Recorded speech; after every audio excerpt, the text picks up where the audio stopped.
your favorite snow bunny, and I'm tuned in live with King Eric Productions and Off the Cuff Radio. Hi, my name's Jeanette. I'm in the UK and I check out King Eric Productions. Keep doing what you're doing, baby. Hey, this is Jenny, aka Blue Lotus Flower, and I am now watching King Eric Productions. Hi, I'm CEO Sarah Coleman from Youthful Secret by Sarah, and I'm tuned in live with King Eric Productions and Off the Cuff Radio Live, the best hip hop channel on YouTube. Much love from the West Coast. Hey, what's up? It's your girl Vero G, and you're tuned into Off the Cuff Radio live stream with your girl Vero G, and I'm so excited to be on the show, and much love to y'all. Y'all already know. It's your tatty goddess taking some time out to show my angel, King Eric Productions, some juicy love. Hey everybody, it's Tiffany Nicole, and I just want to give a huge shout out and congratulations to King Eric Productions for making 600 episodes. I love what you do. You're literally making the stars alive. So keep going. You know you have 110,000% of my support and everything that you do. What up? It's McFad. Shout out to King Eric and King Eric Productions. That's my folks. Keep up the good work. You know what it is. McFad was here. McFat was here. Yeah. Y'all thought I was gonna let this one slide, didn't you, huh?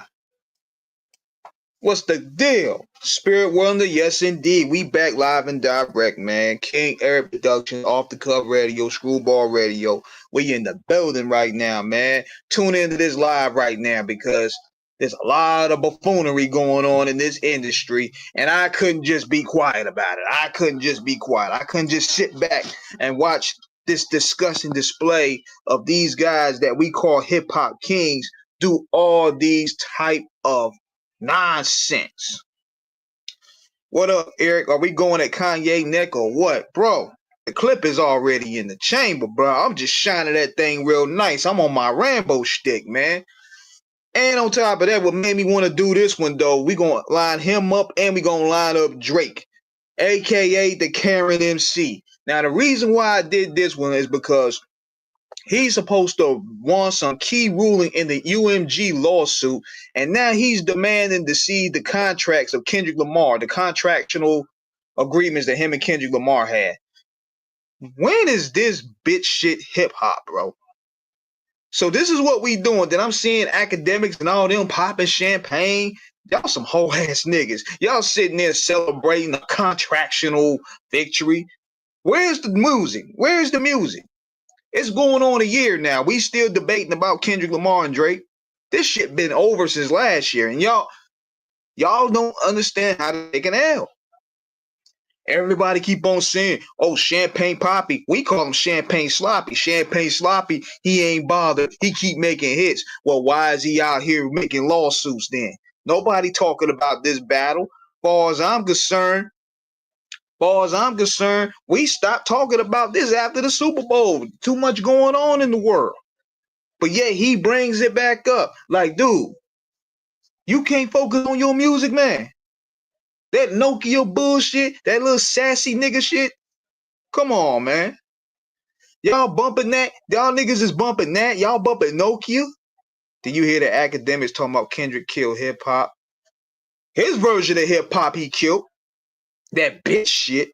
That's what he did. That's what he mean by it. That sucker lame shit that these guys be sitting there endorsing. He killed all of that. So now we're slowly getting back to the checks and balances. Yeah.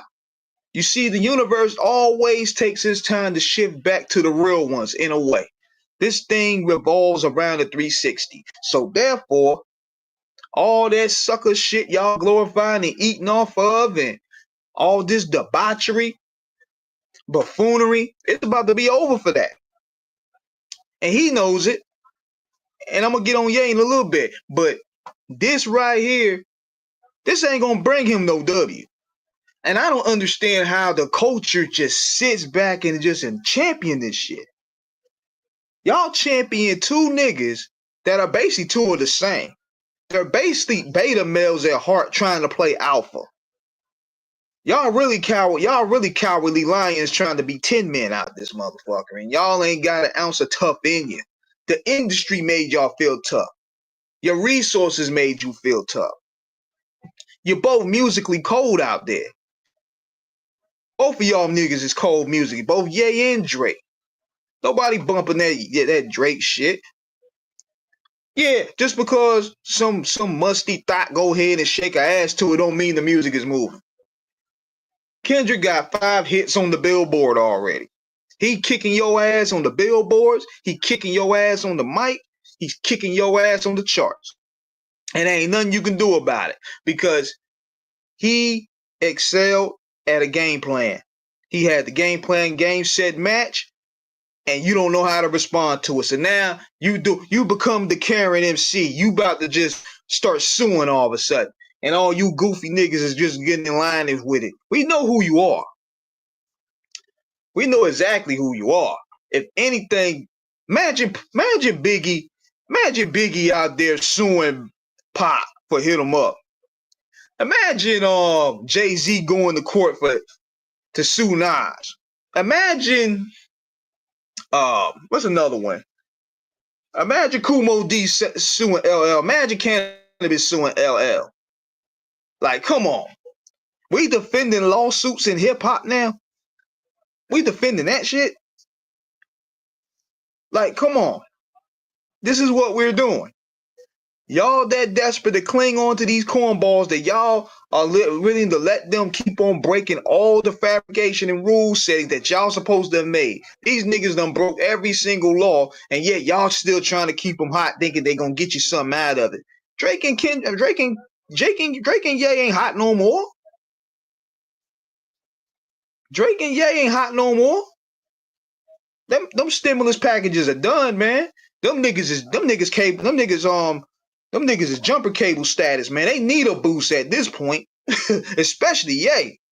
This nigga walking around with a swastika. He walk around with a Klan robe. He don't know what he want to be. 1 minute he want to be a skinhead. Next he want to be a Nazi. Next he want to be Jesus. Next he want to be Muhammad. He don't know what he want to be. But see, here's the thing. He was able to pull that interview off with a goof like academics, because academics don't have no cultural lineage here anyway. These niggas worship the bag. They don't have no form of integrity at all. They'll sit in there with a clan. They're sitting there with a whole clansman for clout. They don't care. He wouldn't sit in front of me with that shit. And see, this goes to show you right there how much these guys worship clout and money. Because there's no way I would have no black man sit in front of me with a fucking clan robe. I would have knocked his motherfucking head off. Number one, we would have been fighting in that bitch. Straight up. We would have been fighting because that's too much disrespect in line with that. Understanding what my grandparents went through, the racism and segregation they've been through, what my mama went through, nigga, what my grandmother went through. It's them segregation times when the Klan was running rampant, and your bitch ass gonna come over here with a damn KKK outfit. Fuck you, nigga. That's exactly what I would have been. We would have been scrapping in that damn before that interview even started. Straight up. Like, where is the time where men stand to be men? We letting these dudes get away with it because they got a little bit of money. That's all. Let me go out there wearing a Klan outfit. They gonna give me the Bruce Willis and Harlem Die Hard treatment out there. Because see, now people worship money so much they let anybody do anything with it. And I had some of these goof troop niggas in there talking about, man, Ye got $1 billion. So you gonna let him talk to you like a bitch before he got $1 billion, huh? Ain't no man gonna talk to me and walk me down. I don't care how much money he got. You take the money away from these niggas, they gonna break.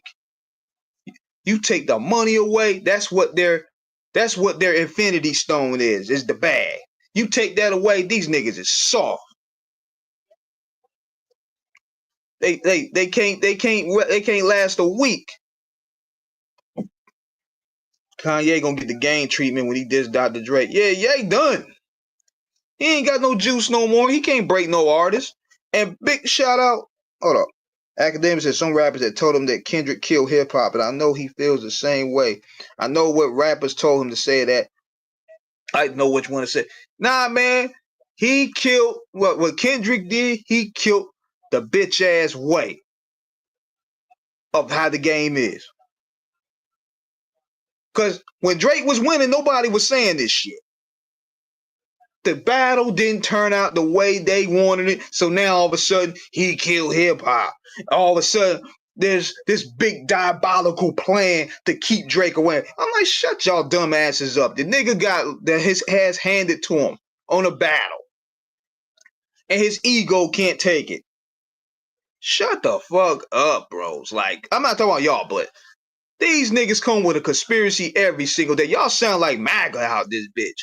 Y'all come up with some damn weird ass diabolical conspiracy scheme that's gonna keep Drake from winning. Shut the fuck up. It was nothing like that. Kendrick outsmarted y'all niggas. Y'all underestimated him because when y'all was gloating for the first 3 weeks of the battle, the real battle, when it really went down, I wasn't hearing none of this. Now the thing turned out the way y'all ain't want it. Now it's, oh, the culture's dying. Oh, we're in a sad state of the affair. Yeah, Kendrick watch the party die. That's what he meant. He ain't killed hip hop. He killed the bitch assness in hip hop. That's what he did. Y'all slimy niggas can't operate and get a bag like that no more. Now we putting pressure on y'all. The universe is putting pressure on y'all now. Y'all suckers can't coexist no more in this. Y'all was able to coexist for years and get a bag off this. Now y'all can't do it no more. There's checks and balances slowly but surely becoming back in place. People are slowly waking up and taking their power back. It's going to take a while for it to happen, but it's slowly getting back in place. What are you guys talking about? Yeah, we talking about these bozos. Kendrick and, not Kendrick, but Drake and Kanye West, man. These two just so-called kings of hip-hop, man. That's just going out in an embarrassing fashion. Both these dudes' careers on life support, man. I don't care what these fugazi-ass stream numbers say. I don't follow none of that streaming shit because they have you every week breaking a Michael Jackson record. That shit is just false. We need to change that metric system back, man. We need to go back to the original physical copies. You know what I'm saying? We need to go back to changing that metric system back because any nigga could go ahead and break a Michael Jackson record. You could click on a record for 10, 20, 30 times and make it stream to 1,000. That's how fugazi that shit is. And everybody boasting about Spotify numbers. It's not, but when you was winning, it was legit, huh? But Kendrick done flipped the cards. He flipped the cards on you. You thought you had it in the bag. For 2 weeks, y'all were boasting. Drop. Y'all was boasting.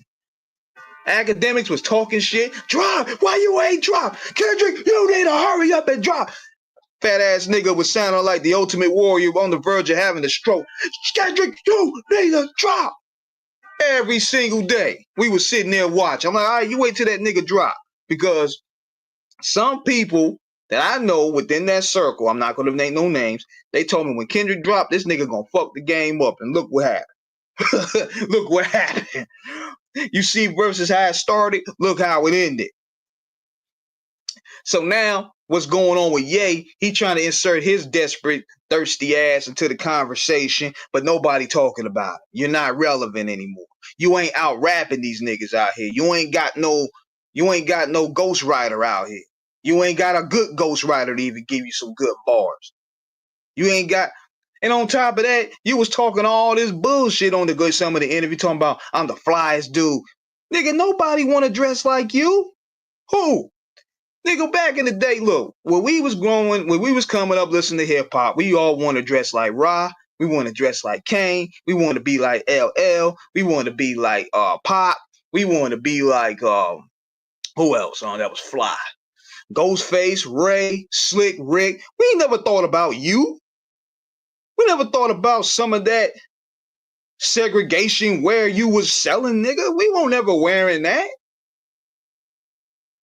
Niggas were out there was selling sharecropper outfits and shit at Macy's. Nobody was buying that shit. Drake copy everything else. What's his style? Man, him and Kanye are the same niggas. That's what it's all about. They the same beta male trying to be alphas in a game in a what is considered to be a transitional rap game. Nobody is really truthful. The industry is with the most backstabbing, conniving, dick riding industry there is. So you could be the man one day on here, but when you fall off, nobody fucks with you. 50 Cent was fly back in the day too. Yeah, music wise, but I don't know anybody ever drawn to dress like 50. I remember niggas used to make fun of how 50 used to dress. But he did have the imagery with the bulletproof vest and the hat and all that stuff. But he wasn't really up there with who we wanted to dress like. We wanted to dress like Ray and Ghost. We wanted to dress like what Pac did. Pac brought the Versace out there. You know what I'm saying? We wanted to dress like LL. Like we wanted to dress like Slick Rick, Rakim, Kane, Run DMC. Ain't nobody ever brought up Kanye West in that discussion. I even throw up Jim Jones to a degree. Jim Jones and Dipset. I throw them up for a degree. Nobody ever talked about, man, I want to dress like Ye. Nobody said that. No, man, we got to stop letting these guys rewrite history. But I'm telling you, your nerd pack may have wanted to dress like you because you was a voice for them when you was a backpack rapper, but nobody want to dress like you. Nobody was like, yo, man, Ye had that fly shit on. When? I want somebody to bring that up and you know, show me a time in hip hop where everybody was like, yo, man, we want to dress like Ye. I got that Kanye gear. If anything, yeah, you owe the low lives. You got the polo shit from the low lives, New York City, homie. That's my boys. So you got that from them. So again, nobody tried to dress like you. All that polo stuff you was wearing when you was coming out, that came from the low lives. And I'm glad that you saluted them on that because you had no choice. Because we already got you on the radar as it is. You already on the radar as it is for stealing. You stole the whole song from Jay-Z for Jay-Z called the Never Change song from a guy named Payroll. The same sample, the same bar structure, the same flow pattern, every damn thing. You stole it and gave it to Jay-Z. And I'm pretty sure Jay-Z didn't even know it himself. Yeah, he got some thievery in him too. Everything that he really was doing, niggas already done already. So he just reintroduced something that was already lost. But man, look, RZA, Muggs, Alchemist, Havoc, they was already doing that stuff. We ain't really had to go to Kanye for that. We want to be technical, that is. We want to really be technical on things. He made great music, yes he did, but we already had people putting out what he was putting out. He just reintroduced the sound to a new era. But Pete Rock was already doing it. Jay Dilla was already doing it. Muggs was already doing it. Alchemist, RZA, when he was on his prime, of course. We already had dudes putting out that type of soul sample. We had Madlib doing that. I mean, come on. Yeah, he really dressed like a college dropout. Yeah, we already had those guys. We already had people that was making that music that Ye is taking all the credit for. Nigga, even Heatmakers. They did the old Dipset out. Now he did make great music, I will say that, but he wasn't the go-to for me. To me, he wasn't the go-to. We had this to go to, man. We wanted this soulful shit. We had this. We had the woo, baby. We ain't need Ye like that. You just basically just continue what RZA and them already started. So we got that out the way. You ain't influence how niggas dress. You ain't influence how niggas rap. That's for damn sure. You didn't influence the musical style. You only follow. That's all you did. So again, all this, I created this, they owe this to me. The only thing you did in a way was you made the nerd niggas feel acceptable in rap. That's all you did. And I salute him for that. You made the soft nerdy dudes feel like they have a lane. I will give him that. He did usher a new lane with the backpack era. That's where the Drakes came in. That's where the J. Coles came in. The Wale's, the Wiz Khalifas were guys that felt what they didn't have to be a gangster to make it in rap. That's what you brought to the table. And I'm not knocking that because you know hip hop needs balance. But don't act like you pioneered all this shit, nigga. And you're upset. And you're upset at the fact that all these guys that you felt you pioneered done surpassed you. Now you going at J. Cole now. You about 10 years late. Why you ain't go at J. Cole then when he dropped False Prophets? Now all of a sudden you want to go at him then. J. Cole done came off of your for your energy and there surpassed you. That's why you're upset at J. Cole. You're upset at Kendrick Lamar because he passed you. You have a lover's quarrel with Drake. You don't know if you want to hate him or you want to love him. You feel bad because he smashed your broad. I'll go and put it out there. He smashed your broad. That's what happened. He smashed Kim, and then what you did in response, you leaked information about him to Pusha T because you were mad. That's why he was throwing those little even Snoop alluded to that. We know what happened. Cut it out. Aubrey, Champagne Sloppy, smash Kim K. It might have been 8 years. It might be 8 years. But Fallsby, yeah.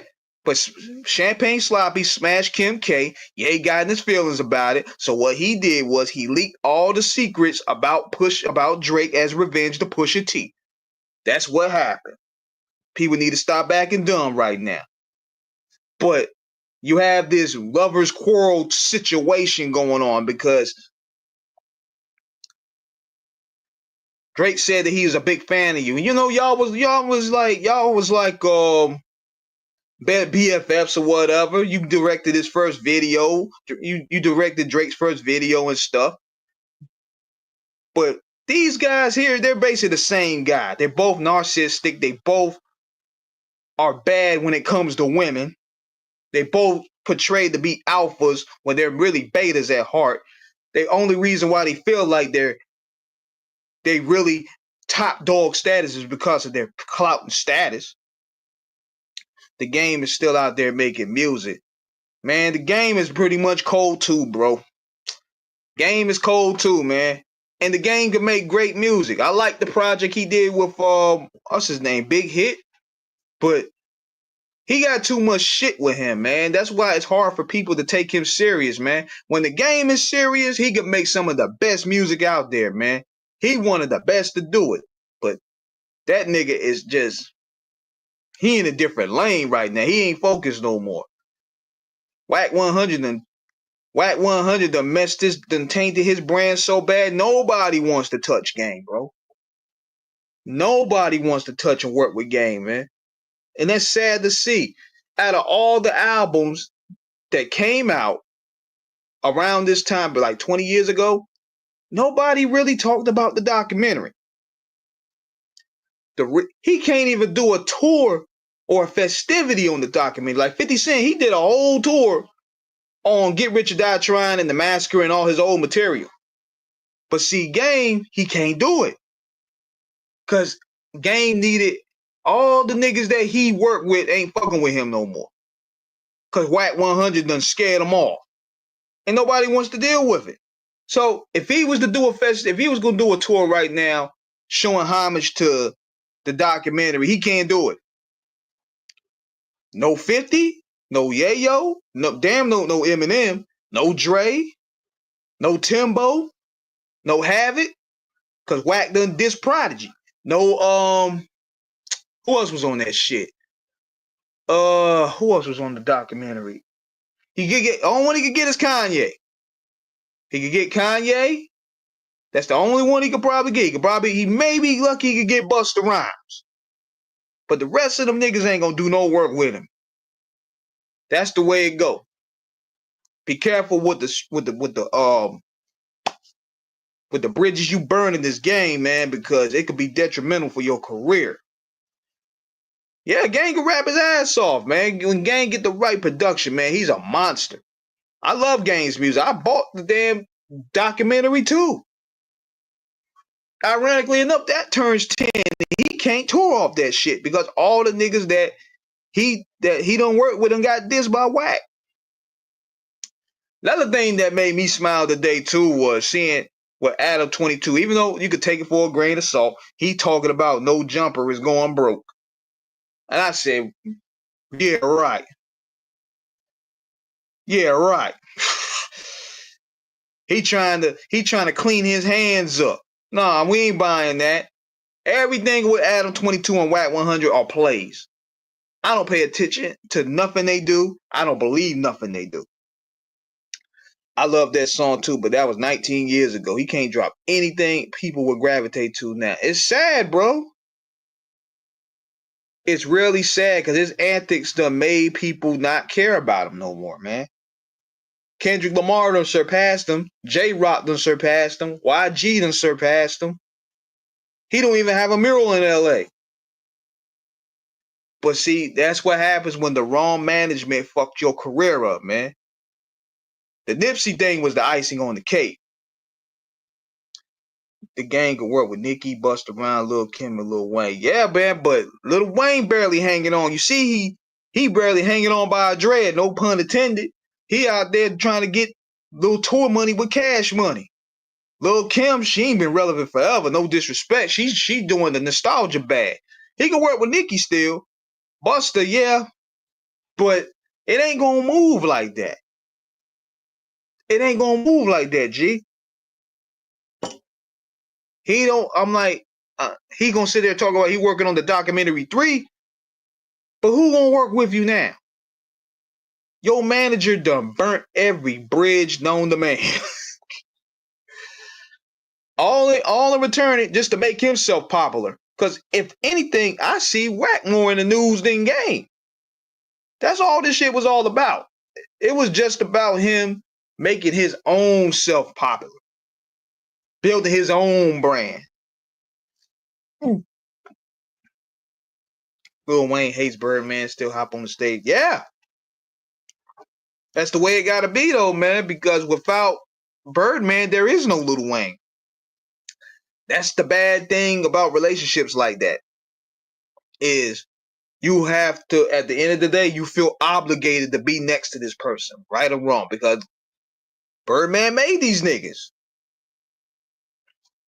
The Game did 50. I was pissed at that. Well, we should have known that was coming. Because you can't have two big egos like that. Game, for what we say, he ain't gonna sit there and take them orders from 50 like Yayo and Buck and Banks would. Nah, Game ain't gonna, he ain't the type to do that. But if he, sorry about that, but if he was smart, he should have listened. He should have just stayed down though, because his career definitely would have went longer. Guaranteed, 50 probably could have put the nigga in some new movies and some TV shows or something. Because, you know, Game is actually not that bad of an actor. So, Game could have got a role in Power. Like, look, 50 done squashed it with almost all these guys except Ja Rule, Puffy, Supreme, and Ross.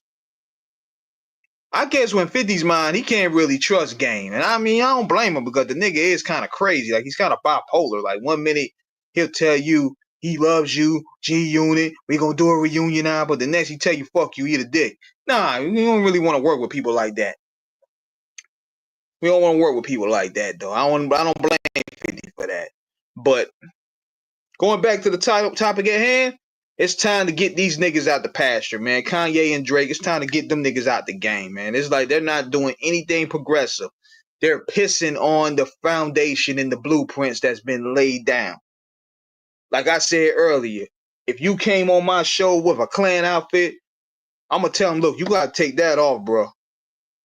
I, as a black man, can't stand in the same room with a dude. I don't care whatever weird message you trying to convey. There's ways to do it, but you're not wearing that shit in front of me.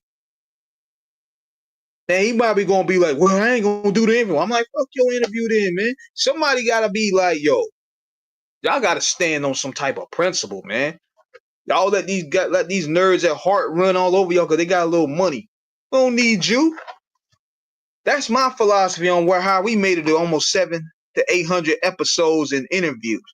My philosophy, look, not one man is going to hold that over me. I don't need none of these guys. I find my own way. So therefore, I'm not begging nobody for no interview. I'm not doing a Vlad and begging niggas and paying niggas to get on my show. That's a sucker. Just like this whole thing with Booker T. I saw that earlier. And you know the whole thing with Booker T and Swerve Strickland, you know, that's kind of unfortunate. I hate seeing Vlad once again stirring the pot and making two black wrestlers go at it. But Booker shouldn't even entertain that shit. Now, I give him the benefit of a doubt. He probably didn't know what Vlad TV was at the time, but he probably got hip to it later on and changed his mind. But Vlad tried to play Booker. He tried to play the first half of the conversation that they had, the text message where he said, well, Booker turned him down. He said, well, Booker was happy to be on Vlad TV, but I was running late. But he didn't show the whole conversation. See, these guys are slick. He wanted to make it like Booker was lying. Booker T was lying on Vlad. Like, what had happened was Booker got hold probably of how Vlad really moves, and he changed his mind and he just declined. He like, look, I don't want to be exploited. He just now posted his part of the conversation, which happened again where Vlad was looking around trying to beg him to be on the show. So Booker posted that part up there, and Vlad said, well, I could pay you to get on. I'm like, y'all some punks. That goes to show you what kind of dudes these guys are on. They thinking their money is going to buy them respect, and it really doesn't work like that. I haven't paid not one nigga on Off the Cuff Radio or Screwball Radio. These niggas rock with us because we are solid individuals. I don't have to beg and pay nobody, man. That made him look like a chump to me. If a nigga asking me for a fee, I'm not paying no fee for no Zoom interview or no phone interview. If you're coming to the city, yeah, I understand. I got to take care of you because you in my neck of the woods. But I be damned if I'm paying for a Zoom, if I'm paying for a phone call. Well, we are. This ain't 1-800-COLLECT. But yeah, I should have known that because I'm like, Booker wouldn't put himself out there like that if he didn't really have all bases covered. So he put that part out the conversation, the end. But Swerve Strickland didn't know better. Swerve was paid. And I hate to see black people once again get divided and go at it. Just like I called out the Benzino shit. Like, you dudes know how this dude get down. Y'all can decline, but you've been on and off his platform for 10 years now. You know how his shit go down. You niggas know how he get down. And y'all want to go up there anyway. I hate when artists be trying to charge their authentic journalism. Yeah. Because, see, one thing for sure, I'm not going to be ran on no racket. I'm not going to sit there and be held for ransom because these niggas have a tendency of doing that. They'll go ahead and, number one, they will charge you the fee. And let's say you pay them, right? Now they get to decide when they're going to come on time. They get to decide the factor. But you paid them, so therefore, they don't have to agree on the terms. They could just be like, fuck you. Unless you don't have a handshake agreement, it ain't going to work. Now, only way that will probably work if it's nigga locked up. Like a Suge Knight, for example, or Big Hurch or Max B, I can see that because they need commissary.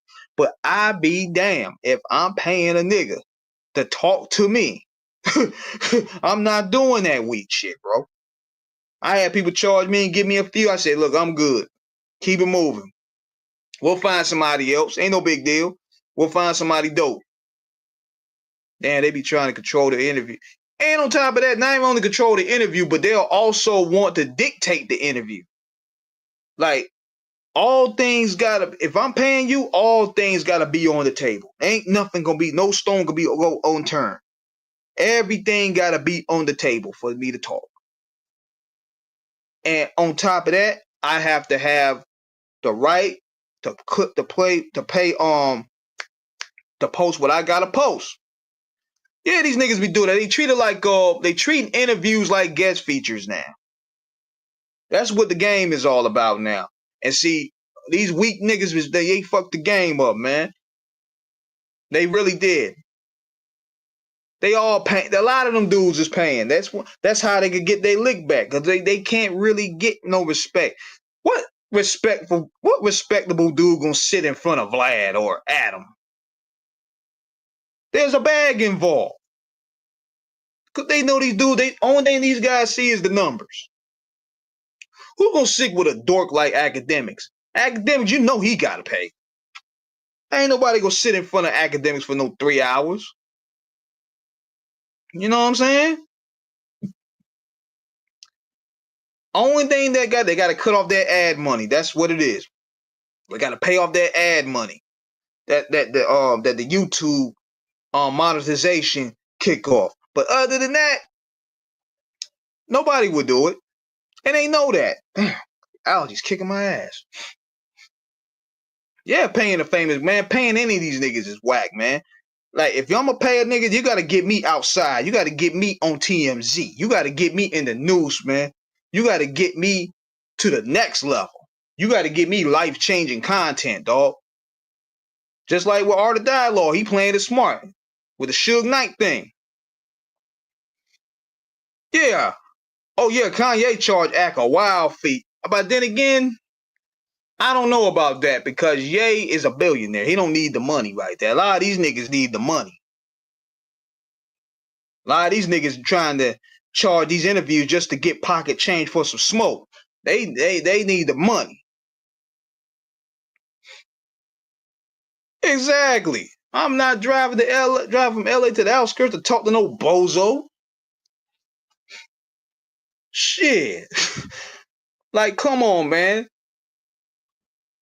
And that's what's been happening for the past. That's why the game is tainted. So what they're going to do, I'm going to tell you what these guys do. What they're going to do is, you trying to remake on your investment. You pay these dudes. Boosie charge at least about 40, 50 grand.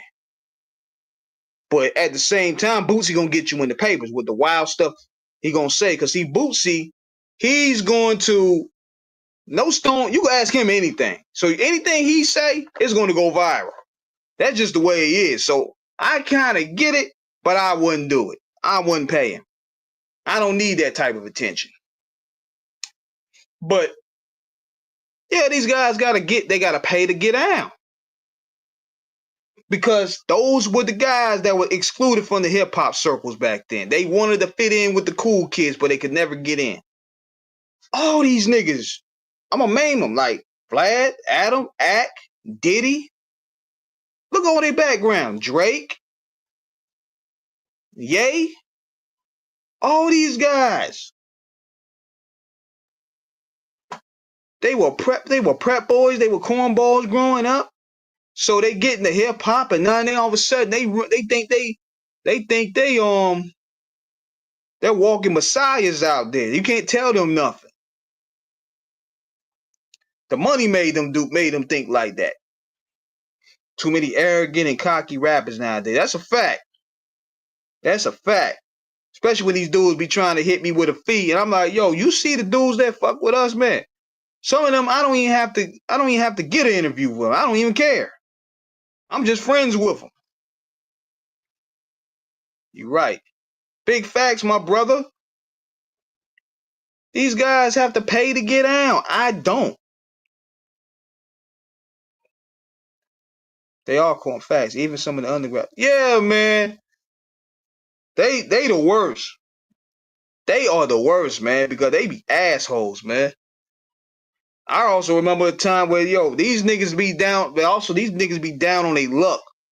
So they'll charge you for anything. They'll give you the Jake the Snake Robber fee. What do you mean by the Jake the Snake Robber fee? Man, them niggas will charge you for an 8-ball. Yo, can you give me this 8-ball? Can you give me some of this this diesel, then I'll go ahead and do it with you. I'm like, man, look, I'm good. I'm good on this type of shit. They be like, then check it out. You go ahead and get him the diesel. And you was like, what the fuck is in this box? And you going in there, you walking in there, he like, wait, hold up, son, I ain't ready. You like, whoa, I ain't know that was that. Go ahead and do you.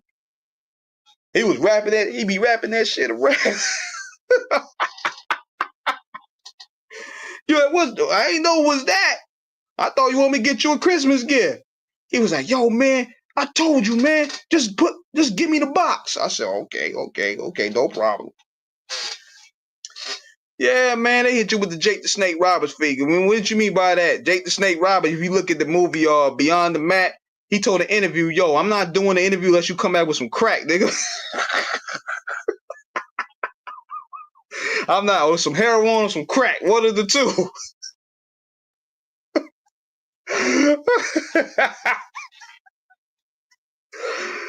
But nah, man, it's like some of these demands, I'm just not doing. I'm not, nah, man. If I gotta go to the store, get you a pint, you know some of that cheap ass 40/40 MD, I'm not doing it. That's that cheap ass shit that them niggas be drinking in the hood. That 40, that was that 20/20 MD or 40/40 MD. Y'all know what I'm talking about. It look good, but it's cheap. Boy, you'll have a hangover for almost a damn 2 weeks off of drinking that cheap shit. The old heads still drink it out the brown bag.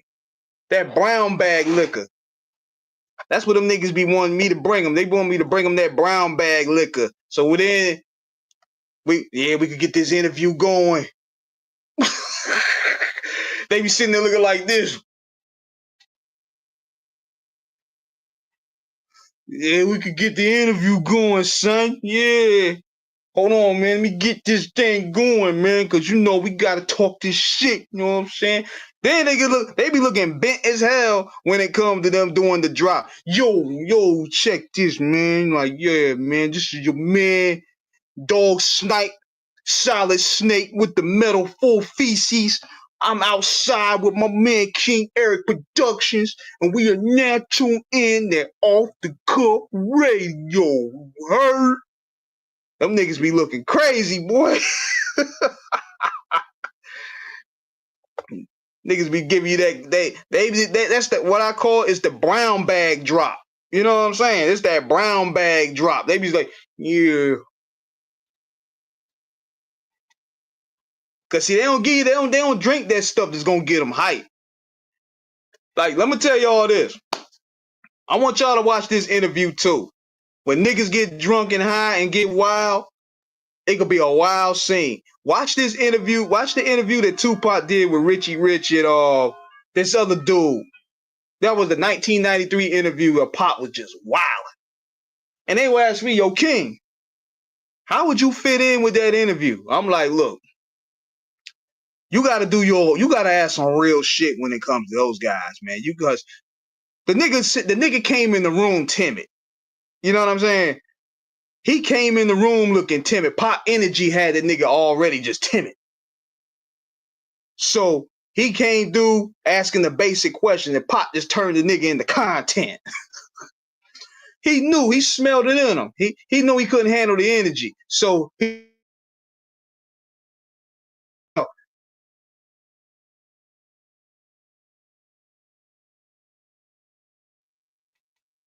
was like, why you ain't asking me nothing real, nigga? He started wilding through the whole thing. He had pizza. He answered the questions though, but he could tell that he was bored. So that's an interview right there that nigga should have been paying attention to on what not to do. Cause I could tell within the first interaction, he just looked timid. The interview was acting like it was his first rodeo. Oh, that nigga was nervous, bro. But it worked in a way because he became content.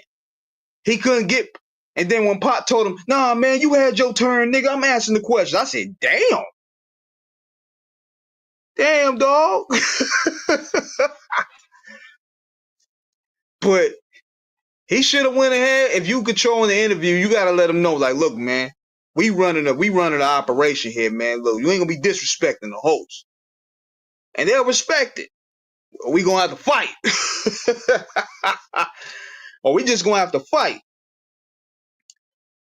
Just like the Method Man interview you posted. Yeah, man, Buddy was out of his element, man. You could tell he was like, he looked kind of like a little cornyish and everything. Like, this was his first rodeo.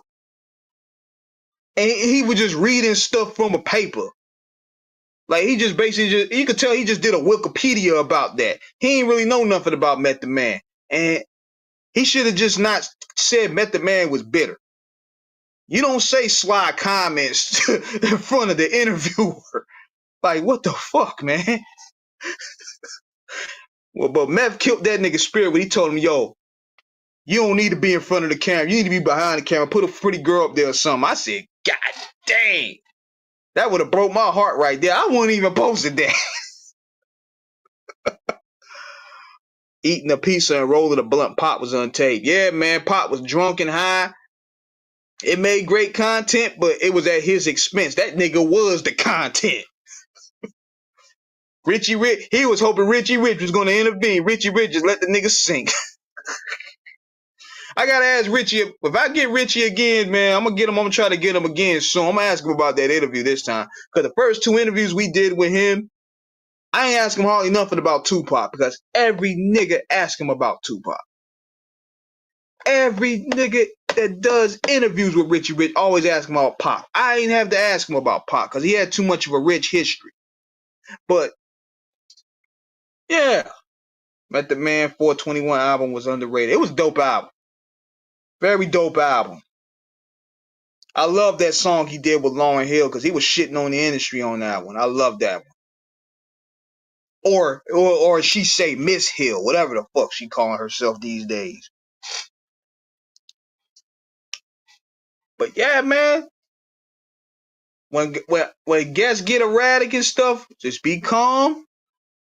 Stick to the script. And sometimes you gotta make them comfortable. You gotta off wing it sometimes. Like sometimes when it gets awkward, you just gotta off wing it. Sometimes you just gotta turn it from an interview to a conversation. That's how he should have took it. He should have took it like a conversation. You know what I'm saying? Like you kicking it. Cause you coming in with your Poindexter type of view and you going ahead and you're okay, Pac. So who was on the album with Ice-T? You got Ice-T and Ice Cube on the album. What was that like? That ain't gonna work. You gotta be conversational. Ask him that shit about like the riots. You know, you gotta ask him some stuff that's gonna move. So I go back. Absolutely, I appreciate that, Dark Wing, because I gotta do the research, man. And sometimes with my style, I try to bring them into a conversation. I don't want these guys to feel like it's an interview. That's how people fuck with us, because when it feels like an interview, they're gonna treat it like an interview. When you think of an interview, what do you think of interview? You think of some boring questions, you answering things that's gonna bore you. But when you're thinking about a conversation, we just kicking it like homeboys. We talking about anything positive. Or next thing you know, he gonna shoot to some real shit. That's what I did with Razcast. I wasn't gonna ask Raz about the Alchemist Jadakiss thing because everybody and their mama done did it. I wasn't gonna ask him about the game. Everybody and their mama done did that. He ended up talking about game. I ain't had to bring it up because he was comfortable. We were just conversating. We was asking questions about him. I asked him about Nature of the Threat, Soul on Ice. I knew about him. He was impressed. So therefore, it was able to engage. He was going to give us something in return. You come in there just reading dry questions with no flow, it's not going to work. I'll have a formula. See how I do it? I'll probably have about 4 questions. The rest I just pivot because I'm going to build 3 questions off that one. You feel me? And it's going to flow from there. The only time it got a little left was when I interviewed Spider Loc. That's the only time it got a little left. Cause with Spider, at first he thought I was getting a little messy. You listen to the interview, he thought I was gonna get a little messy with the game shit, but I able to pivot. I made him comfortable. He thought because at first he didn't really know me. I think that's what it was. He didn't know me at first, but now he got to know me and everything. And the interview still turned out good. The interview still definitely turned out dope. Yeah, it can be, yo. Spider could be a little weird, man, because I was like, damn, I got to turn it around a little bit. I got to turn the question. I got to turn it around a little bit because I had shit lined up about the game beef that I was going to ask him. I was going to ask him about the 24, the Spider Loc as a joke shit, but I was like, nah, I ain't going to do that shit. He was already getting pissed off. Because one thing that's kind of challenging about phone interviews is that you gotta go by your tone.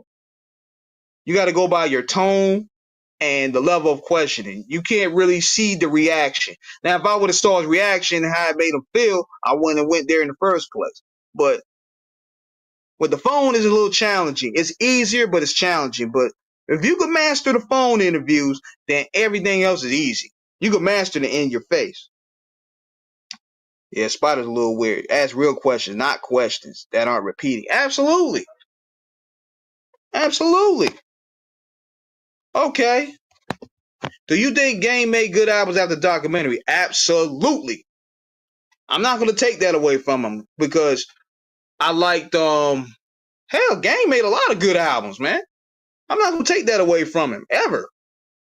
Do you think MC Ren carried the Niggas for Life album? Hell yes. MC Ren is the MVP of that album. That album is a masterpiece. Now, could it be released in today's world? Hell no. But at the same time, it was brilliant. Dr. Dre and Yella went to another level. You could hear that on the DJ Yella interview where he talked about it. They went on a different level. He said we grew production wise. MC Ren stepped up where Cube left off. Eazy-E was the mastermind behind the skits, the Bible structure and stuff. That's a beautiful album in a way. It's a beautiful, disgusting album. Bro, imagine Ice Cube on the Real Niggas Don't Die. Imagine Ice Cube on One Less Bitch.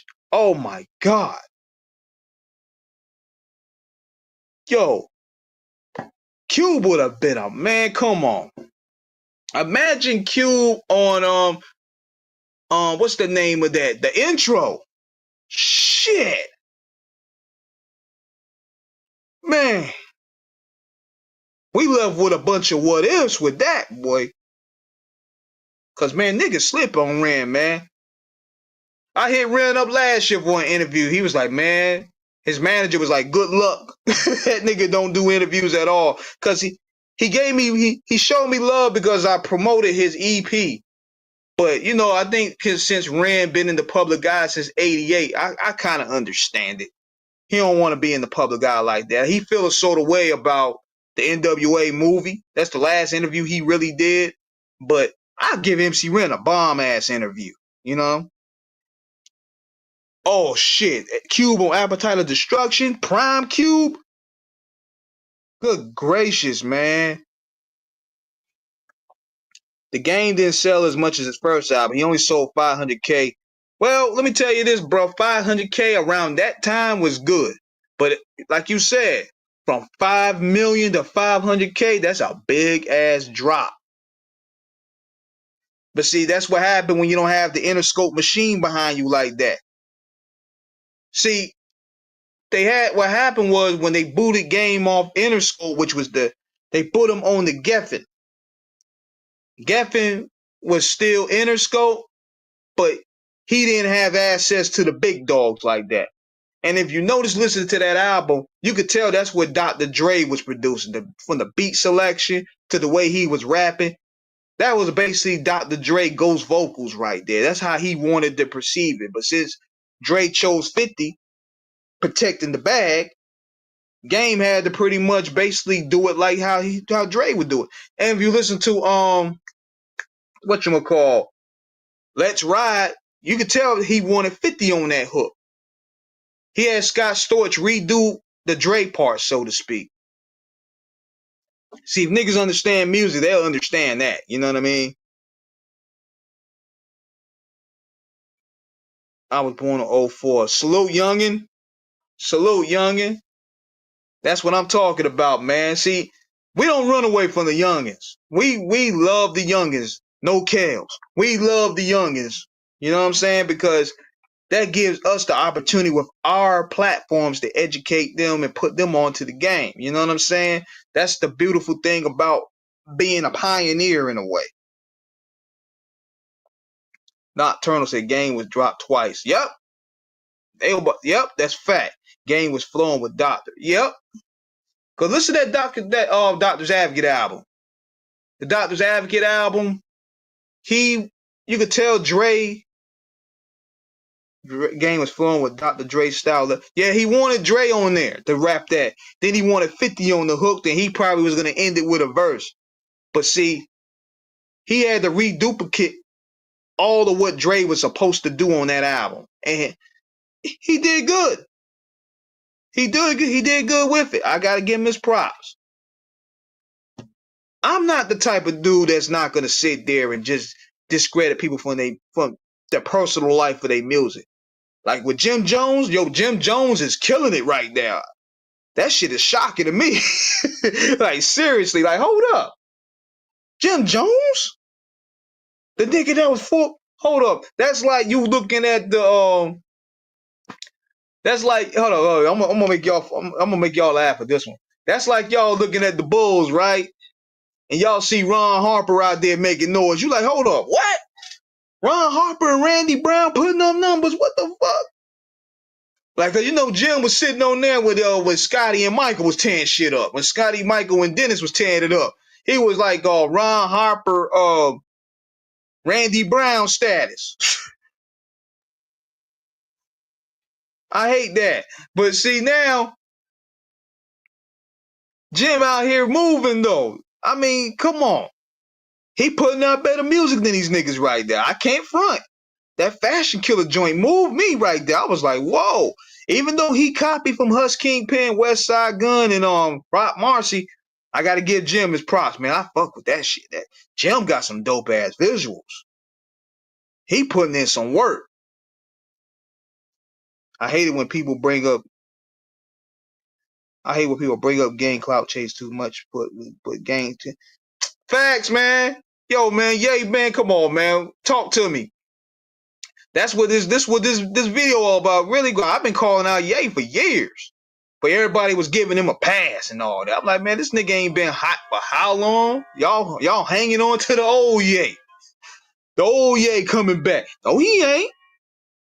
That nigga gone. He was crying on Busta Rhymes' shoulder about Dre. That was some sad shit, bro. That was a sad record, man, but at least Game was giving us quality material in a way, man, in the midst of his weird clout chasing ways, whereas Ye ain't giving a shit. Like, Ye just giving his antics and meltdowns and bipolar rants and nonsensical shit, crazy spaced out shit that don't make no sense. At least Game was giving us music in a way.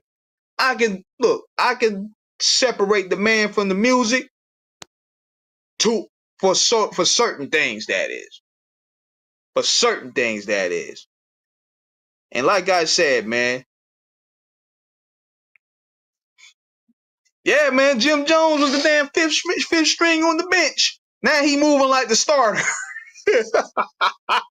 He moving like the starter now. Like, hold up, like, we're like, damn, it took you 15 years to be point. What's next? You guys gonna come out the bench? Yo, he gonna give bench warmers a confidence pass, yo. The bench niggas gonna start coming off now, putting out hard shit there. You gonna have you guys coming out with a banging album. Watch. Then you're gonna have Tony Yayo come out with a project. Yo, this may be the year of the bench nigga. Straight up. Yo, 15 years on the bench, man. He finally figured it out. And he running point.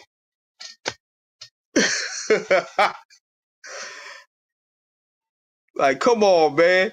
He sat on the bench when the Kobe's and the Iversons and the Jordans and all them was around. All them niggas is gone. So now he on one last year. He figured, let me start out. Master Killer. Yeah, then the niggas on the bench about to be making noise now. The fifth man. Fat Joe showed him the blueprint. Fat Joe was the fifth. He was the string on the bench of the DITC and the Terror Squad. Now he over there in the front, man. He the center now. He the Patrick Ewing of the shit. Yeah. Like, damn, we like, hold up, where he come from? Yo. Whoever thought, man? Jim passed Cam wrong. Cause yeah, Cam was like Mello. Now Mello retired. He a podcaster. Jim still in the game. He waited 15 years. And look at the peer group he playing with, though. Look at who running things in New York right now, though, in the mainstream, in his circle, man. What, Ice Spice? The competition is weaker now. Hold up, man. Who is competition? Ice Spice? Jadakiss is still showing them how it's done, too. Jadakiss, he just take too damn long to drop projects, man. I don't know what it is with Jadakiss, man. Jadakiss is one of my favorite rappers. That nigga ain't had a hot whack verse ever, but when it comes to his albums, I'm like, dude, I'm waiting for that one. Jim Jones gave me the one. Well, and that's this joint. I'm waiting for Jadakiss to give me the one project that's gonna move me. Now, don't get it twisted. The last couple were good, but I need that one. I need that one. Like Jim Jones got. Hey, Boogie with the hoodie. See? These niggas don't know. I know that shit, bro. See? When y'all come on this page, y'all gonna know that I know a lot about these guys. More so than people credit for. I pay attention to what the youth is listening to.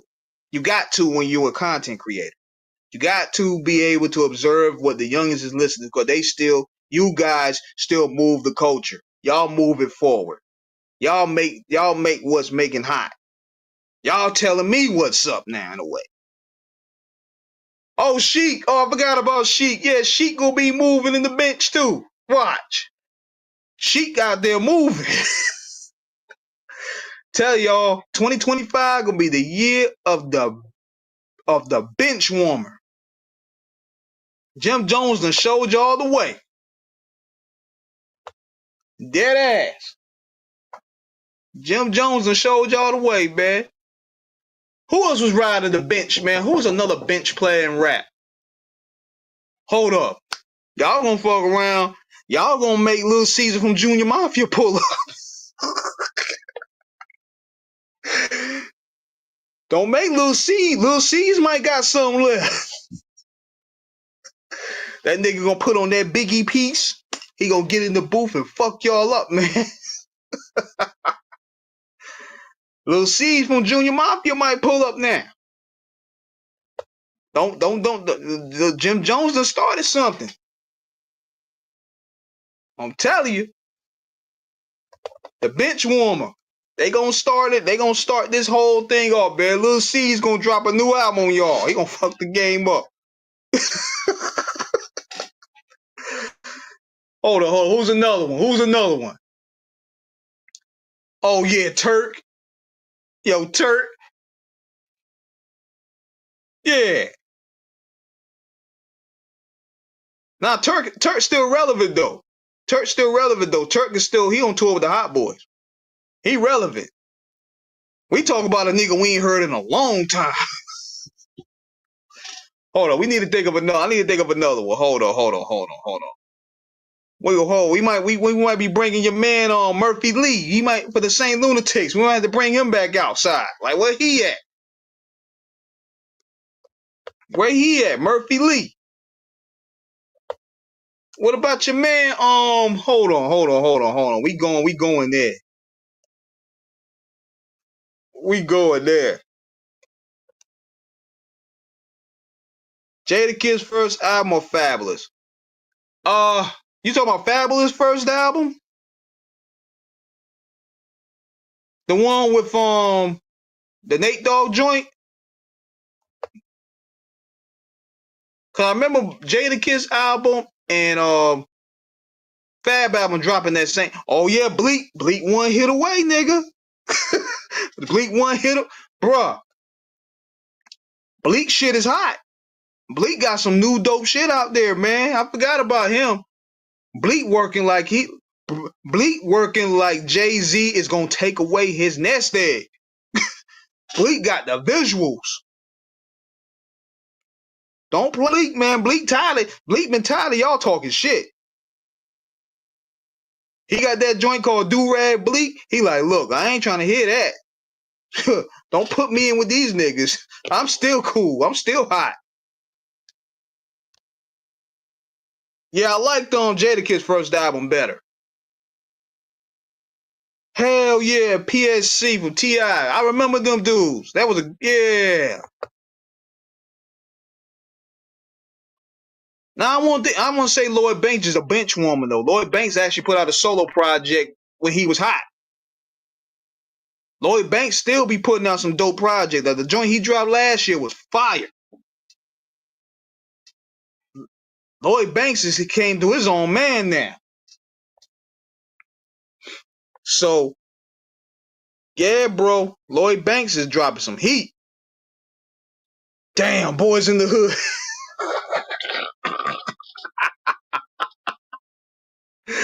Oh man, hold on.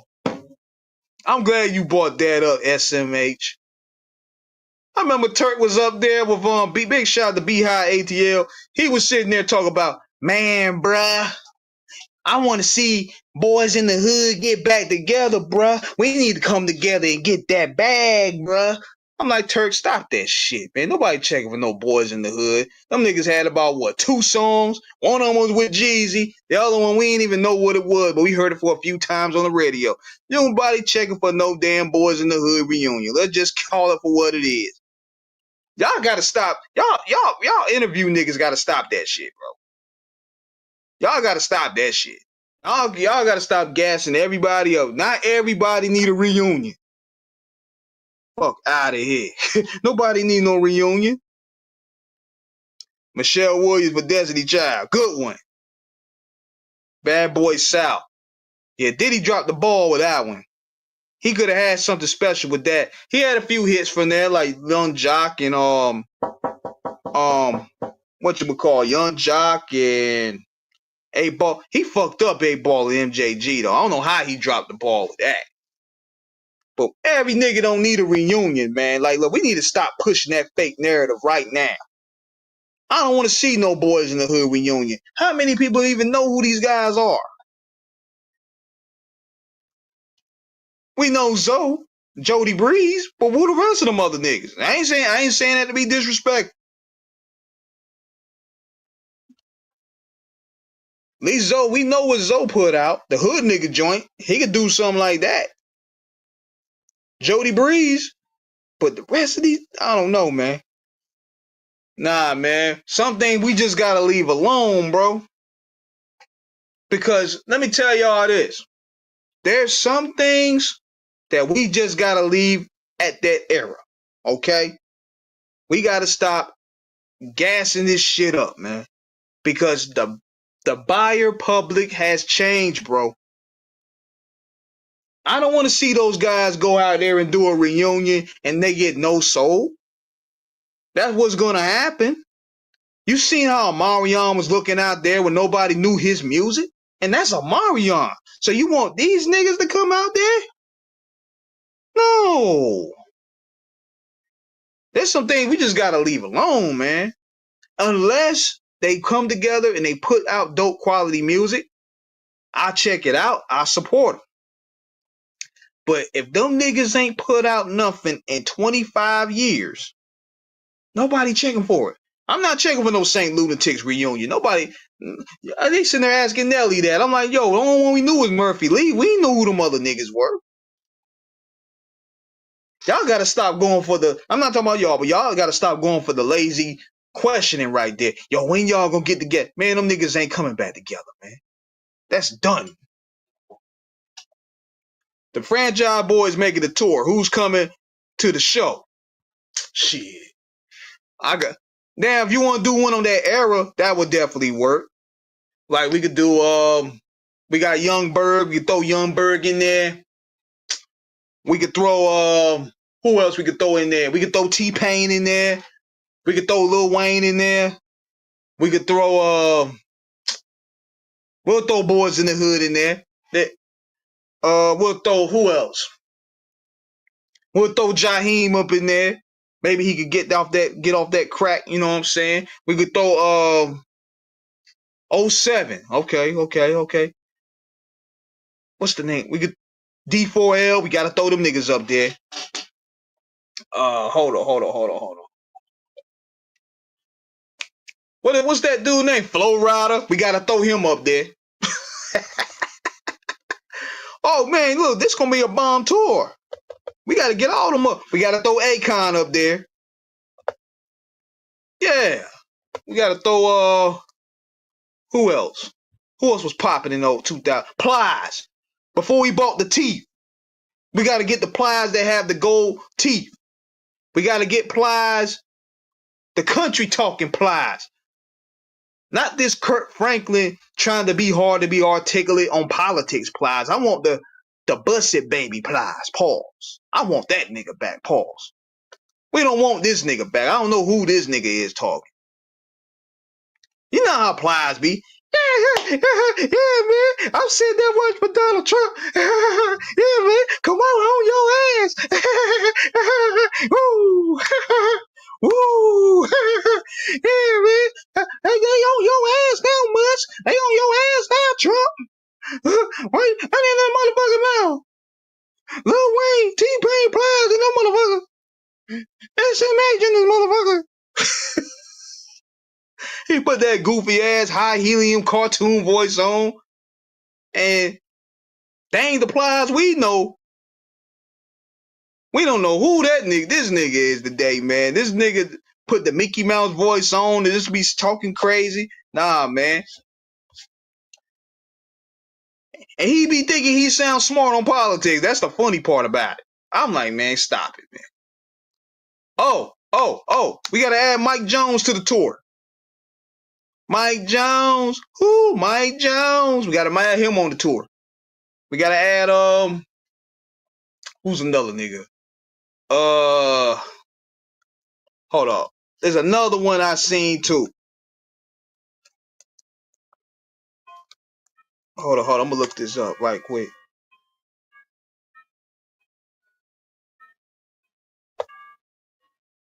Hold on now. We gotta add Lil Jon up there. Lil Jon gotta be up there. Yeah, Lil Jon gotta be up there. Damn, who else is up there? I'm looking at the top hip hop albums. Chamillionaire. Yeah, we gotta add Chamillionaire up there. Good one. That's a good choice. Good choice. Who else was popping in 2007 though? Slim Thug. I'm looking up there. There. Hold on. Got 28 niggas on that tour. That's all we need. Let them rotate it. They doing all these festivals. Let it be a festival of that generation. That's right. Yeah, man. It's going to be peaceful.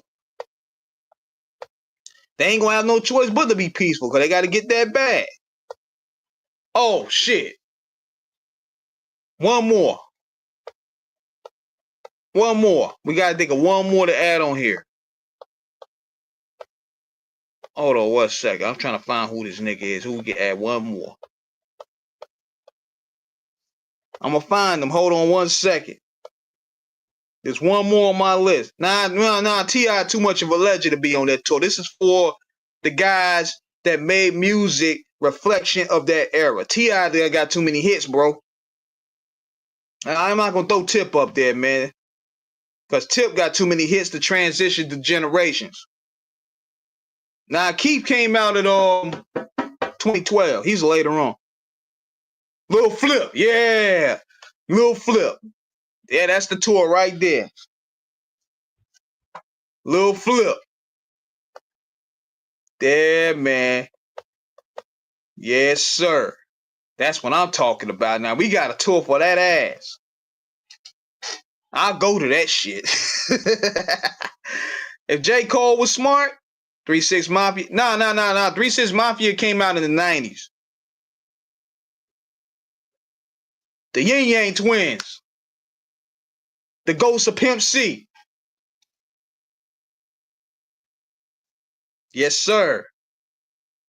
But yeah, but UGK, they came out in the 90s.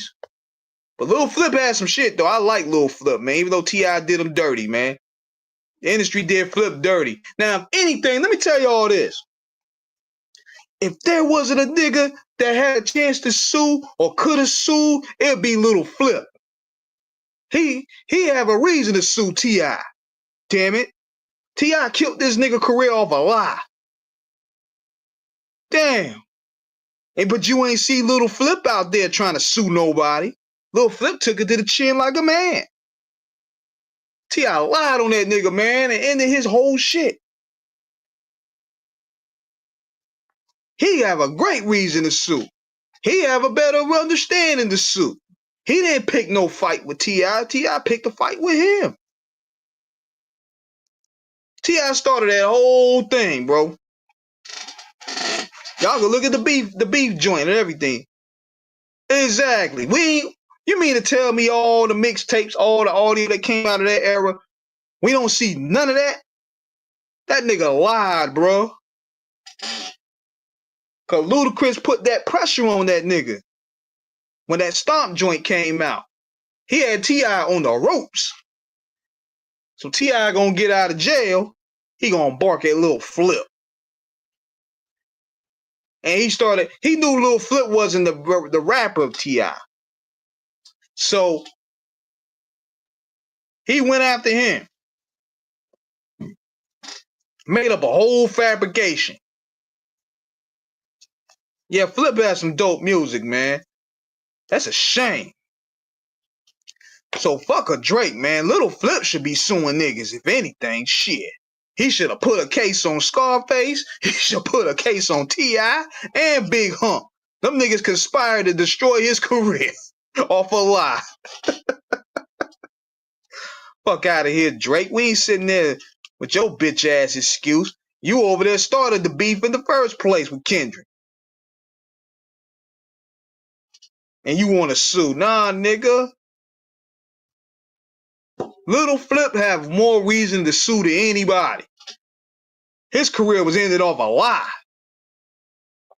The lie was, he said that there was a tape out there that Lil Flip said fuck T.I. on stage. And we waiting for it. And that's what made him start the whole diss track and all that. Lil Flip was like, yo, show me the tape, nigga. Where's it at? It ain't out there. He lied, bro. He lied on Flip, man. And that's what, to me, that's why I started seeing how the industry really was, man. I was like, damn, man, like, y'all really going with the lie? Like, seriously. He accusing this man of saying F him on stage, but we ain't seen no shred of evidence of that. So we just went with it. Because T.I. was the bigger name. T.I. was the bigger draw. So everybody just went with it, unfortunately. But here we are 20 years later. We ain't even seen no tape. Crazy, ain't it? Crazy. But look, y'all, I'm about to go ahead and get me some sleep, man. I got to get my ass up in the morning, man. It's been fun rapping with y'all. I'm going to definitely do an interview with my homegirl Remedy, so y'all can check that out. I'm going to upload that. So y'all be safe out there. Thank y'all once again for chiming in, man. Love y'all. Peace.